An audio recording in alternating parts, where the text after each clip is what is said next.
Hello everyone, this is Mansi from evidyati.in. Now we're going to begin with a new chapter. This is chapter number 17.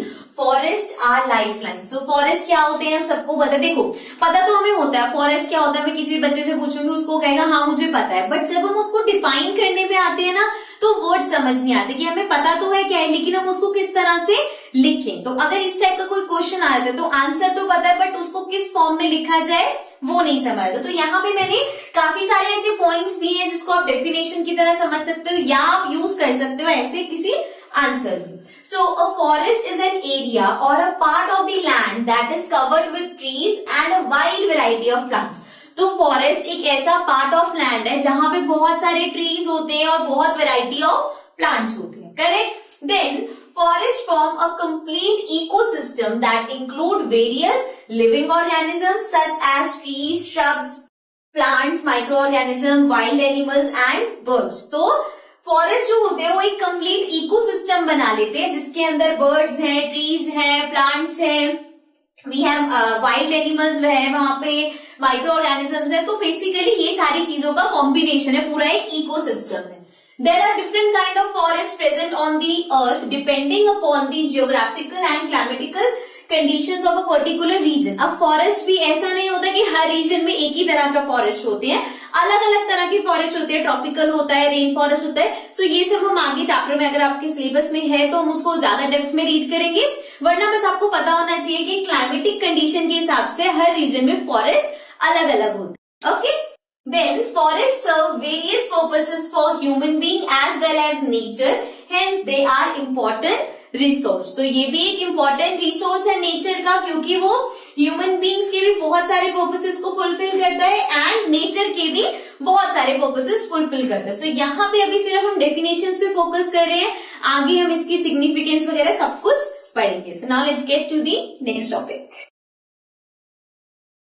So now coming to the next topic which is forests are home of numerous of plant species. So plant species के लिए वो एक घर की तरह है. Let's read it out.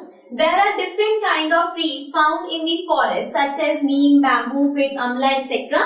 So एक forest के अंदर बहुत ही अलग अलग कैटेगरी के बहुत ही अलग अलग टाइप के plants और trees होते हैं. Correct? Along with trees there are different herbs, shrubs, climbers, creepers, grasses and plants found in the forest. अब ऐसे ही नहीं कि सिर्फ अलग अलग तरह के ट्रीज होते हैं, वहां पे ऐसे हर्ब्स होते हैं, श्रब्स होते हैं जो आपको यूजुअली देखने में भी नहीं मिलते. तो वहां पे बहुत अलग अलग वैरायटी के प्लांट्स भी होते हैं एज वी डिस्कस, ट्रीज वगैरह भी होते हैं. The forest grow by themselves. Now ये चीज है कि फॉरेस्ट जो है वो अपने आप ही ग्रो करते हैं.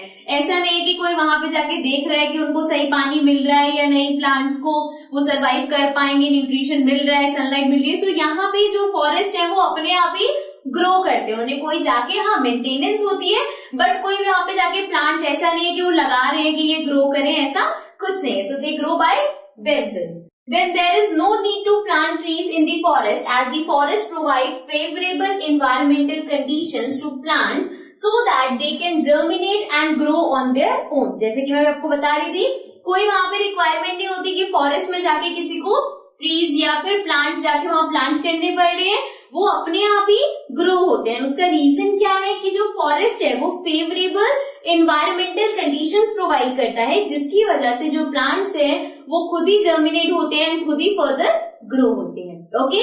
सो यहाँ पे ये पॉइंट्स का रीजन ये है कि अगर आपके पास इस टाइप का कोई क्वेश्चन आता है तो अगर आपको पता होगा तो वो आप इसको आंसर की फॉर्म में भी लिख पाओगे. Okay. So now will move to the next topic.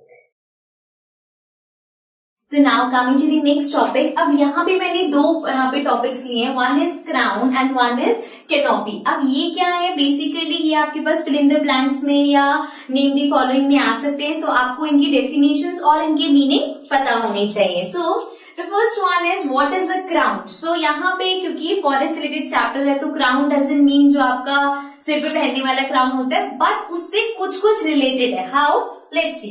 The upper part or top of a tree is called crown. So जो एक ट्री होता है उसका जो अपर पार्ट होता है मीन्स जो लीव्स वाला जो पार्ट होता है basically that is the crown of the tree. तो यहाँ पे जिस क्राउन की बात हो रही है वो ट्री से रिलेटेड है. ओके.